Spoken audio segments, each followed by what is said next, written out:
구약성경 레위기서 말씀입니다. 레위기 1장 1절과 2절 두 절의 말씀입니다. 구약성경 레위기 1장 1절과 2절 두 절 말씀인데 길지가 않으니까 저희가 함께 한 목소리로 읽도록 하겠습니다. 같이 읽겠습니다. 시작. 여호와께서 회막에서 모세를 부르시고 그에게 말씀하여 이르시되 이스라엘 자손에게 말하여 이르라. 너희 중에 누구든지 여호와께 예물을 드리려거든 가축 중에서 소나 양으로 예물을 드릴지니라. 아멘. 오늘의 말씀의 제목 저를 따라해 볼까요? 하나님 사랑의 프롤로그. 하나님 사랑의 프롤로그. 한 번 더 해보겠습니다. 하나님 사랑의 프롤로그.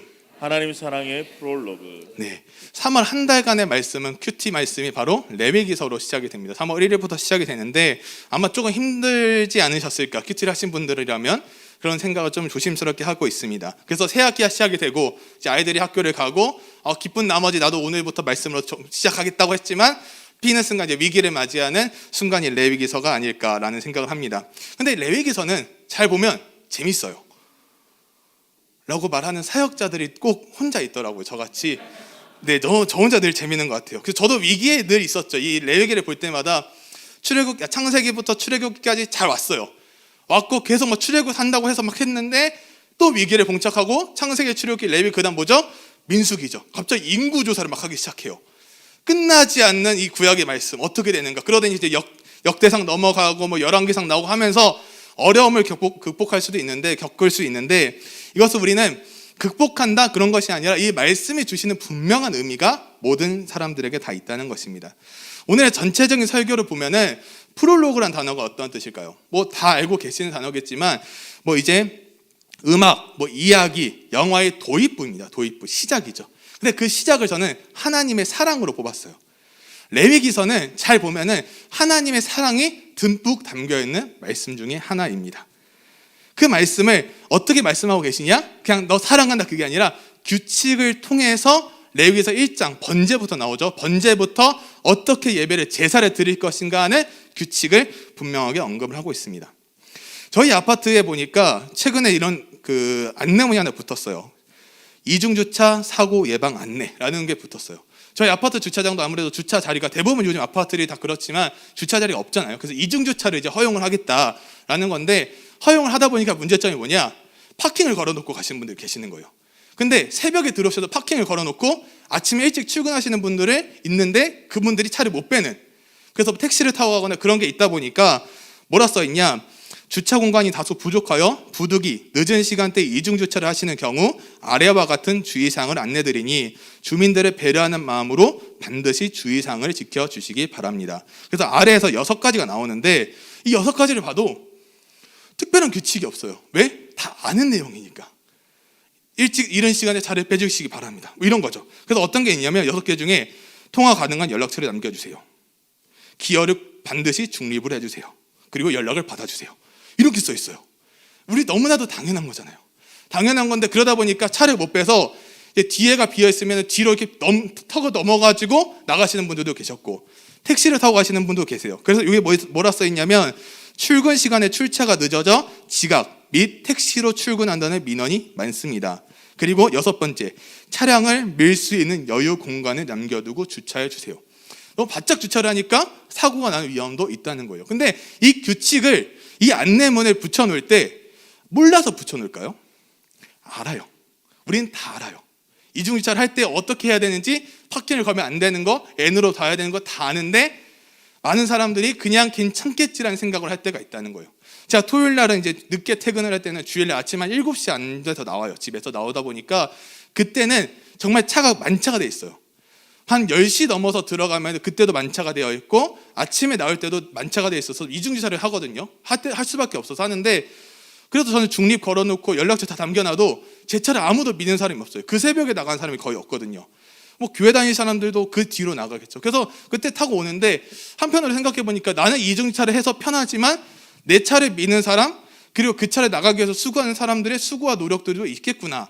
그런 생각을 하면서 이 규칙들이 아무것도 아닌 것 같지만 우리가 한번 점검하고 깨달아야 되듯이 레위기서 말씀이 하나님의 사랑이 담겨 있고 그 사랑을 어떠한 규칙으로 어떻게 우리가 지켜야 할지 제사를 통해서 말씀하고 계시다는 것입니다.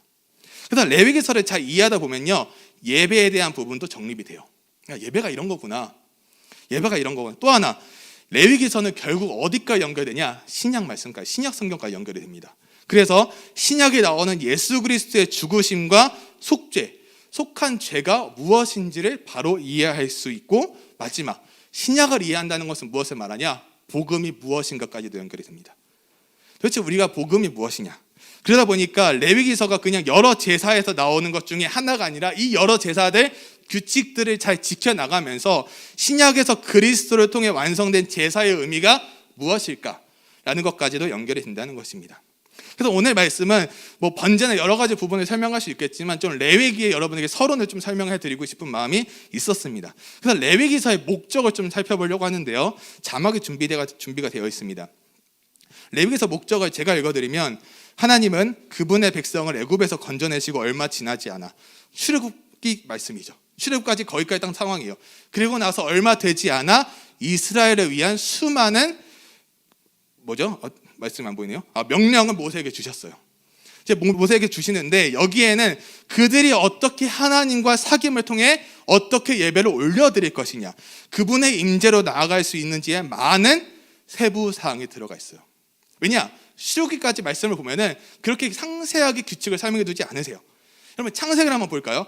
창세기를 봤을 때 아담과 하와에게 그냥 선악과를 따먹지 말라고 말씀하셨지, 따먹지 말고 따먹게 되면 너희 눈이 밝아진다, 그렇게 말씀하셨지만 정확한 규칙과 순서대로의 이야기를 말씀하지 않으셨고, 레위기서 말씀을 통해서 이 제사를 드리는 방법을 통해서 너네들이 어떻게 예배를 하고 어떻게 하나님의 임재를 경험할 것인가를 이야기해 줬다는 거예요. 창세기부터 나오는 여러 가지 규칙들이 있지만 그것은 예배를 드리는 방법이 아닌 우리가 살아가는 방법이었어요. 그럼 이제는 예배를 드리는 방법도 필요하다는 것입니다. 그러다 보니까 많은 분들이 레위기가 단순히 낯설고 오래전에 구닥다리 이야기였다고 느껴질 수도 있겠지만, 그렇게 나열한 책이 아니라 이 책을 바르게 이해하고 바르게 적용하기 시작하면 예배를 통해 하나님께 나아가는 법까지 우리는 그 가르침을 얻을 수가 있다는 것입니다. 그게 바로 레위기의 목적이에요. 그럼 레위기에서 제일 많이 등장하는 단어가 무엇일까요?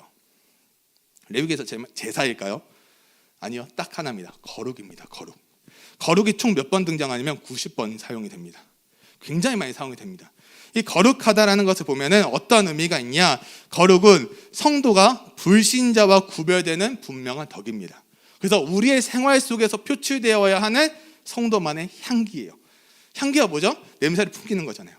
거룩하다라는 것은 내가 예수 그리스도를, 하나님이라는 분이 어떤 분인가를 잘 영접하고 하나님을 경험함으로 일반 불신자와는 구별이 되는 거예요. 구별이 돼서 그들에게 예수 그리스도의 향기를 온전히 전할 수 있는 자가 그리스도인이라는 사실이에요. 그게 레위기서에서 나오는 거룩이라는 의미입니다. 그것이 바로 우리의 몫이죠. 예수 그리스도를 나누고 전하는 것, 풍기는 것은 우리의 역할이에요. 그러다 보니까 이 거룩하다라는 것을 잘 기억하면서 하나님의 사랑을 받아 비그리스도인, 예수 그리스도를 모르는 사람들에게 가서 그 향기를 전하는 것, 그것이 바로 레위기의 또 하나의 목적 중에 하나라는 사실입니다. 그래서 오늘 두 가지 좀 이야기를 통해서 레위기 말씀을 함께 볼 텐데, 첫 번째는 이겁니다. 첫 번째는 저를 따라볼까요? 수동인가 능동인가. 수동과 능동, 우리는 너무나도 잘 아는 단어 중에 하나죠. 오늘 본문 1절 말씀입니다. 같이 본문 1절 읽겠습니다. 시작. 여호와께서 회막에서 모세를 부르시고 그에게 말씀하여 이르시되. 아멘. 하나님이 모세를 부르시죠. 그리고 3절에서 보면 어떻게 나옵니까? 번제까지 오늘 말씀이 연결이 되는데, 번제라는 것은 무엇을 의미하냐면은 하나님과의 교제나 사귐의 표현으로서 성도가 드리는 자발적인 행동, 자세예요.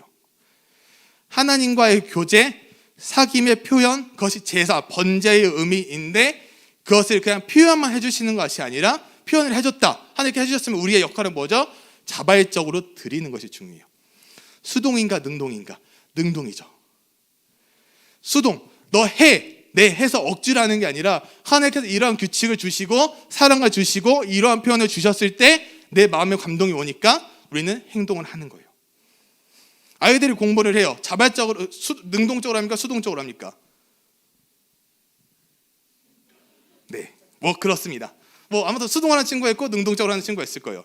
막 억지로 숙제를 이것만 끝내고 하지 붙는 친구도 있을 테고, 오늘 막 필이 좋아가지고 막 능동적으로 갑자기 엄마 나 오늘 공부하겠습니다. 너 왜 그러니? 막 이제 갑자기 이제 이렇게 되는 집안도 분명히 있을 거예요. 그러다 보면은 그 아이가 어떠한 마음으로 하냐 똑같은 거예요. 신앙도 내가 능동으로 하냐 수동으로 하냐는 결국에는 하나님께서 수많은 표현과 사랑을 우리를 주시지만 그것을 깨닫고 알아야 되는 사람은 우리거든요. 그럼 내가 그것을 행동을 해야지 하나님의 그 사랑을, 하나님의 사랑의 언어를, 하나님의 사랑의 표현을 우리는 알 수가 있다는 겁니다. 그러다 보니까 이 3절에부터 나오는 번제를 잘 보면요, 개인적인 기도와 같은 사적 예배가 아니고 집단이나 가족 안에서 지키는 유월절 절기와도 다릅니다. 어떠한 것이냐? 하나님께 나아갈 수 있는 유일한 공적인 증언이자 고백이에요. 공적인 증언이 어려우시면 그냥 고백만 기억하시면 돼요.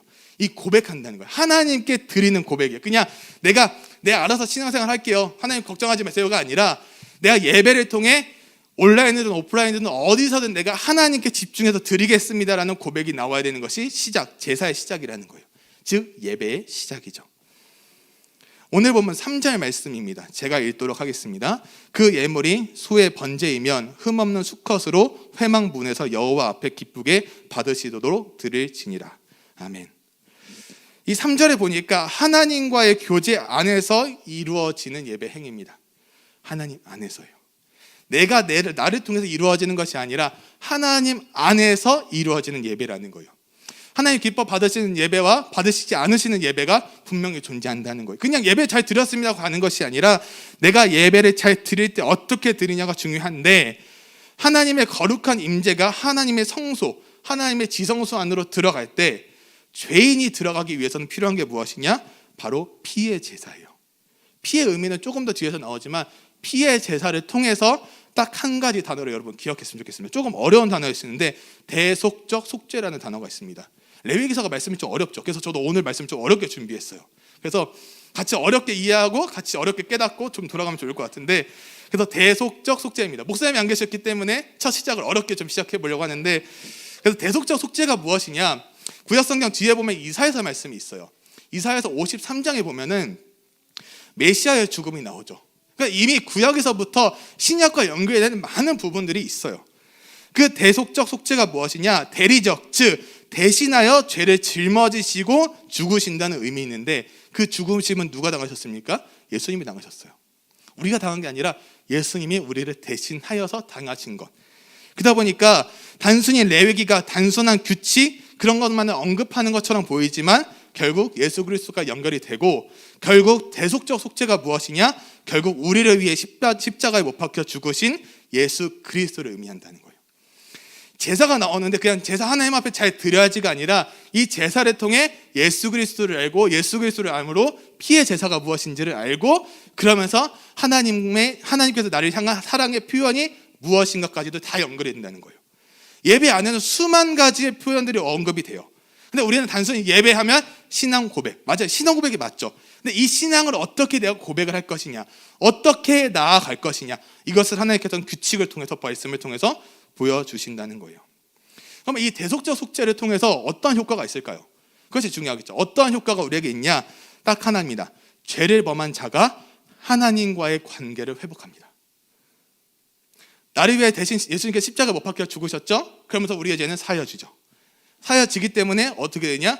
회복을 경험하게 된다는 거예요.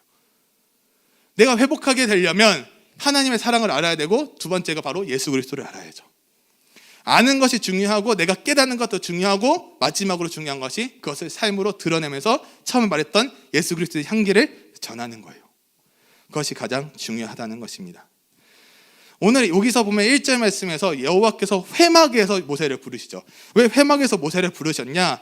딱 한 가지 이유를 좀 들면은 제가 읽어드리면 자막이 준비가 되어 있을 텐데, 죄로 인해 타락한 인간이 하나님을 찾을 수가 없어요. 왜? 죄로 하나님이 가려져 있기 때문에. 그러다 보니까 죄로 인해 타락한 인간이 하나님을 찾을 수 없었고 나아가는 방법을 몰랐어요. 왜요? 이 죄에 빠져 있기 때문에. 그러다 보니 하나님께서는 제사 제도를 통해서 나아올 수 있는 방법을 알려주시는 것입니다. 그게 모세를 부르신 분명한 이유예요. 방법을 모르니 계속 죄를 지어야 안 지어요? 지어요. 이게 죄인지를 몰라요. 죄에 대한 인식이 없으니까. 그러다 보니까 그냥 계속 죄를 짓고 하나님을 모르고 하나님께 어떻게 나아가야 할지를 모르는 우리들의 모습이 분명히 있다는 것입니다. 그래서 모세를 부르신 분명한 이유, 그 분명한 이유를 하나님 사랑의 프롤로그로 언급하고 계시다는 것입니다. 그래서 우리에게 필요한 것은 무엇입니까? 수동입니까? 능동입니까? 여러분에게 맡기는 겁니다. 왜요? 우리 능동이라고 아무리 설명을 해도 내 삶은 수동이거든요. 바뀌지가 않아요. 운전을 할 때 요즘은 거의 다 오토지만 수동 스틱이 편할까요? 오토차가 편할까요? 당연히 스틱보다는 오토가 당연히 편하겠죠. 당연히 오토가 편할 거예요. 스틱으로 운전을 저는 뭐 해보진 않았지만 면허 딸 때만 해봤지만 스틱으로 하면은 정말 즐겁다고 하지만 고속도로 오래 달릴수록 도로를 오래 달릴수록 많이 힘이 들다고, 그렇죠? 뭐 클러치도 밟아야 되고 뭔가 할 게 많아요. 능동적일 때는 알아서 굴러가잖아요. 즉 내가 내 행위가 능동적으로 바뀌기 시작하면 이 예배가 즐거워지고 기뻐하고 하나님의 말씀이 내 삶에 자연스럽게 스며들면서 내 삶의 매일매일 삶까지도 연결이 된다는 것입니다. 근데 그러다 보면 우리가 주의해야 될 것이 하나 있죠. 무엇이냐? 습관적인 예배에 빠져요. 지금은 분당 우리 교회 담임 목사님으로 계신 이찬순 목사님이 계시는데 예전 한 30년 정도 다닐 거예요. 사랑의 교회 고3을 맡으셨을 때가 있답니다. 그때 이제 이른 시간, 주일날 이른 시간 아이들이 예배를 드리고 학원을 가는 거예요. 그러니까 30년 전이니까 뭐 핸드폰도 당연히 없을 테고 그런 상황인데 아이들이 그러다 보니까 예배를 오니까 고3이니까 얼마나 힘들겠습니까? 그래서 아침 몇 시에 드리는지 모르겠지만 7시, 8시쯤 드렸겠죠? 그러니까 아이들이 오면은 다 자는 거예요. 예배 때 그냥 피곤하니까 예배가 좋든 말씀이 좋든 그게 아니라 그냥 피곤하니까 자는 거예요. 그러다 보니까 목사님께서 한참 고민을 했답니다.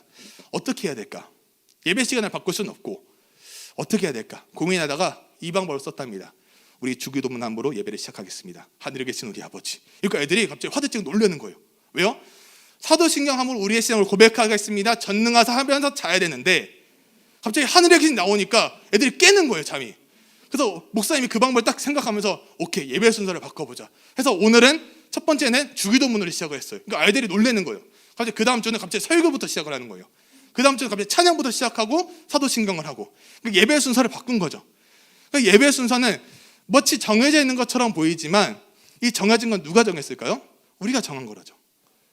사도신경, 주기도문 필요한데 이것의 순서를 사도신경 먼저 안 하고 찬양 먼저 하고 사도신경 한다고 하나님께서 벌하실까요? 그런 게 아니라는 거예요. 그 목사님의 생각이 그냥 어떻게 보면 좀 아이들을 잠 깨우는 방법처럼 생각할 수도 있겠지만 습관적으로 지금 드리는 아이들의 마음을 한번 깨주는 거예요. 그것이 굉장히 필요한데 김남준 목사님, 열린교회 김남준 목사님께서 예배의 감격에 빠져라는 책을 쓰면서 그 안에 무슨 내용을 담고 있냐? 습관적인 예배를 꼬집고 계세요. 뭐라고 나와 있냐면 이렇게 나와 있습니다. 한번 들어보세요. 오늘날 조국 교회가 당면한 커다란 문제 중 하나는 형식화된 예배입니다. 엄격히 말해서 형식화된 예배의 문제는 단지 교회가 직면한 여러 문제들 중 하나가 아니라 모든 문제의 근원이 되고 있습니다. 하나님을 배우고자 하는 거룩한 갈망도 참 예배에 대한 의식도 없이 예배에 참여하는 예배자들의 마음은 불붙은 진리의 선포를 상실한 강단과 공모하여 민방위 교육과 같은 예배를 만들어내고 있습니다. 받기 싫은 민방위 교육을 억지로 받으러 온 사람 마냥 설교는 한쪽 귀로 듣고 한쪽 바로 귀로 흘려버리고 예배 시간 중에서 가장 행복한 시간은 집에 가는 시간이라 생각하며 시간이 가기만을 기다립니다. 그러나 예배의 영광스러운 회복 없이 교회가 영광스러웠던 시절은 본 적이 없습니다. 이 말에 굉장히 공감이 좀 가십니까? 예배 시간에 제일 기다리는 시간, 축도 시간, 주기도문 시간. 축도의 반주가 언제 끝나지? 빨리 문이 열리길 소망하며 바라며 저 문을 뛰쳐나갈 그날을 꿈꾸진 않으십니까?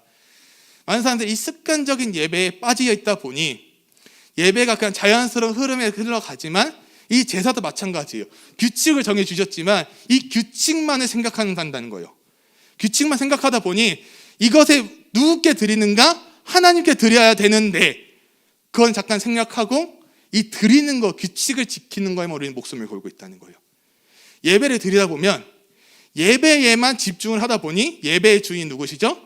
하나님의 사실을 망각하고 살아가고 드리고 있지는 않으시냐는 겁니다. 그래서 우리가 하나님 사랑의 프롤로그를 이해하려면 나는 수동적인가? 나는 능동적인가를 먼저 점검을 해야 합니다. 두 번째는 무엇이냐? 저를 한번 따라 볼까요? 매일의 삶 속에 값진 헌신을 드리자.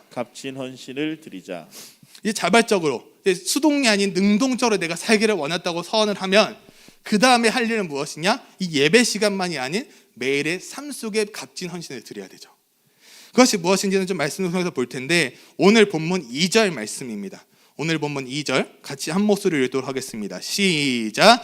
이스라엘 자손에게 말하여 이르라. 너희 중에 누구든지 여호와께 예물을 드리려거든 가축 중에서 소나 양으로 예물을 드릴지니라. 아멘. 아멘. 하나님께 예물을 드리려거든 무엇으로 드리려고 되어 있죠? 말씀을 좀 띄워주시면 감사하겠습니다. 가축 중에 소나 양으로 예물을 드리라고 나와 있어요. 하나님께서 분명하게 언급해 주셨죠. 소나 양으로 예물을 드리라. 예물을 좀 여러 주석을 참고하니까 딱 한 단어로 표현하더라고요. 선물로 표현하더라고요. 선물. 하나님께 드리는 선물이에요. 우리는 받으려고만 하죠. 하나님께서 나에게 사랑을 주시듯이 선물을 주기를 기다리지만 나는 하나님께 무엇을 드릴 거냐, 이 선물을 무엇을 드릴 거냐를 생각했을 때 이 예물이 바로 선물이라는 것입니다. 바치는 동물에 있어서는 전혀 흠이 없어야 돼요. 흠이 없어야 되는데 결점이 없는 수컷은 직접 그 동물을 기르든지 아니면 농부가 목자에게서 구입을 했든지 이 당시 예배자, 하나님께 예물을 드리는 자들에게는 값비싼 동물 중에 하나였어요. 흠이 없어야 되니까. 흠이 일절 없어야 되니까. 그러다 보니까 예배자는 이 예물로 받을 하나님께 드릴 그 예물을 준비할 때 굉장히 고민을 했을까 안 했을까요? 했다는 거예요. 무엇을 어떻게 드려야 될까? 흠 없는 동물을 어떻게 드려야 될까? 고민하게 된다는 거예요. 매일의 삶 속에 고민을 하고 있다는 거예요. 값진 헌신, 내가 이 흠없는 동물을 어떻게 구할 것이냐라는 헌신, 노력이 있듯이 우리의 삶 속에서도 무엇이 필요하냐? 이러한 헌신이 필요하다는 거예요. 근데 포인트는 무엇이냐?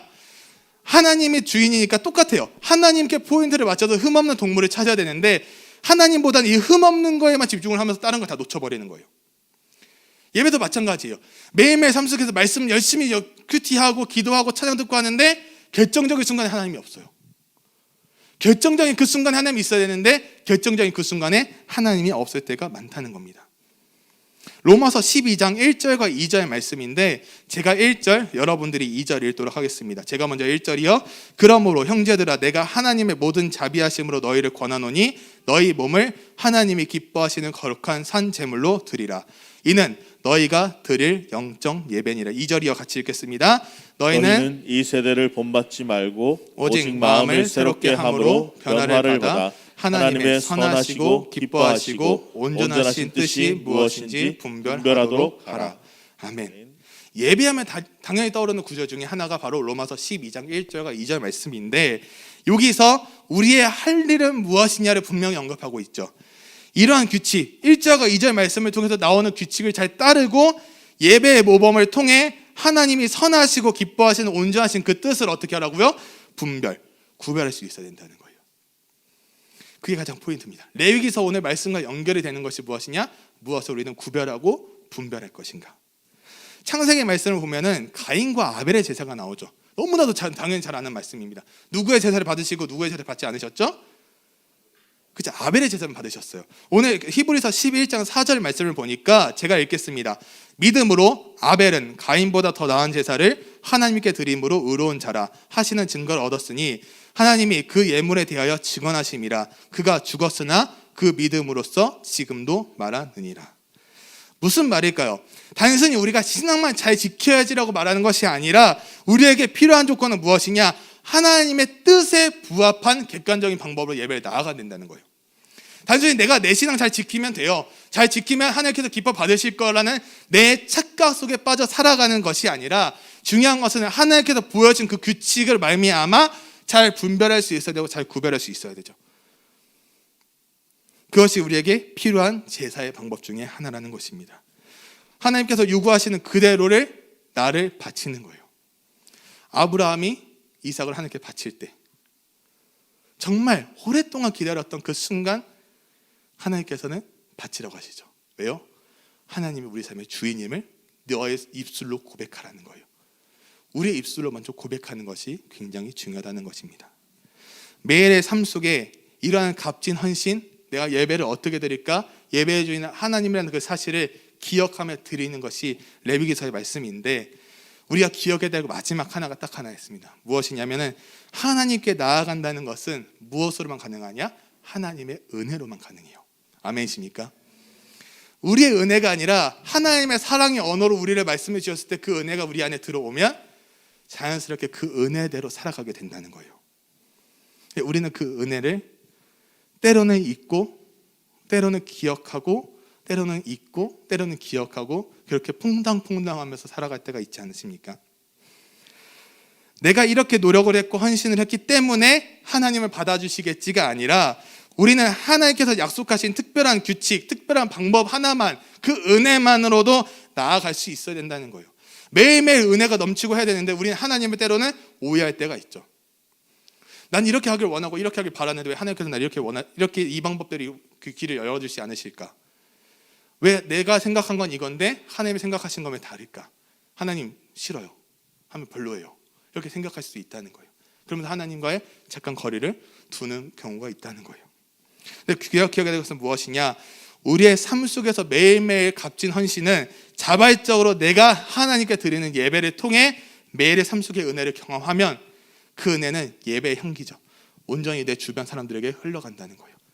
흘려보내야지, 흘려보낼 거야, 어떻게든 흘려보낼 거야, 결단 안 나고 흘려보내는 것이 아니라 내가 내 삶을 잘 정리하고 준비하기 시작하면 그 은혜대로 온전히 흘러갈 줄 믿습니다. 말씀의 결론을 맺으면서요, 예배의 의식, 모든 규례, 모든 제사는 누구에게서부터 시작이 되었냐? 하나님에서부터 시작이 되었어요. 어느 인간, 어느 사람, 특정한 누군가가 아니라 하나님으로부터 시작이 되었는데 3절에 나오는 번제라는 것은 하나님께 대한 인간의 자발적인 헌신, 봉사를 의미하죠. 이것은 자신을 하나님께 드린 예수 그리스도의 희생, 충성까지도 언급이 돼요. 그래서 레위기서를 잘 보면은 신약과 연결되고 예수 그리스도를 떠오르게 하는 본문들이 굉장히 많아요. 그 본문을 잘 기억하고 기억하다 보면은 내가 수고하고 노력하는 그 이상 하나님은 우리의 필요를 아시고 채워주실 줄 믿습니다. 내가 생각한 것 이상으로 채워주지 않으실 수도 있어요. 때로는 나는 이게 답답하고 힘들고 어려운데 하나님 왜 채워주지 않으십니까? 좀 이 정도 했으면 좀 채우셔야 되는 거 아닙니까? 좀 도와주셔야 되는 거 아닙니까? 왜 침묵하고 계세요? 와, 하나님 저 너무 하시네요. 투정 부릴 수 있어요. 근데 저는요, 그 투정도 하나님 앞에서 귀여운 투정이 되지 않을까 싶어요. 더 투정 부려, 더 투정 부려봐. 네가 할 수 있는 기도 최선을 다해서 한번 해봐. 이럴 때 기도하지 언제 기도하니? 이럴 때 하나님이 이럴 때 나를 찾지 언제 나를 찾을 거니? 우리가 기도할 수 있을 때 기도해야죠. 하나님 말씀 드릴 수 있을 때 들어야죠. 예배 드릴 수 있을 때 드려야죠. 코로나 확진자가 계속해서 늘고 있어요. 의도치 않게 오프라인으로 나오고 싶지만 나오지 못하고 온라인으로 들으신 분들도 계실 겁니다. 마음이 너무 아파요. 새학기 시작되고 들뜬 마음으로 학교를 가자마자 코로나 확진. 마음이 어떨까요? 우리 아이가 아니라 뭐 괜찮을 수 있겠다고 생각하는 것이 아니라 다른 아이라도 같이 아파할 수 있는 것도 필요하다는 거예요. 아까 제가 처음에 서론의 피에 대한 거 이야기했죠. 피는 무엇이냐? 단순히 남의 피를 흘리는 폭력적인 그런 의미가 아니라 말씀에서 보여주는 것은 예수 그리스도께서 우리를 대신하여 흘리신 피라는 거예요. 보혈의 피. 즉 예수 그리스도의 피를 통한 인간의 구속을 성취하는 종교가 바로 기독교입니다. 우리가 믿는 거죠. 예수님의 피, 그것은 사람, 속죄, 대신할 죽으심, 생명까지 연결이 돼요. 그러므로 피 흘림 없는 죄사함은 없어요. 오늘 말씀을 통해 여러 가지 어려운 이야기들을 좀 담겼어요. 어려울 수도 있고 이해가 안 되실 수 있다면 다시 한번 말씀을 들어보시기 바랍니다. 그 말씀을 들을 때 하나님의 사랑의 프롤로그, 하나님의 사랑의 언어, 하나님의 사랑의 표현은 어제도 오늘도 내일도 끊임없이 계속하고 지속되고 있습니다. 그 사실을 믿으십니까? 매일의 삶 속에서 우리가 필요한 것은 무엇이냐? 그 사랑을 경험하는 거예요. 옆에서 드리는 좀 더 11시 반에 드리는 베베 유치부 아이들이 예배 전에 하는 선포가 있어요. 혹시 뭔지 아세요?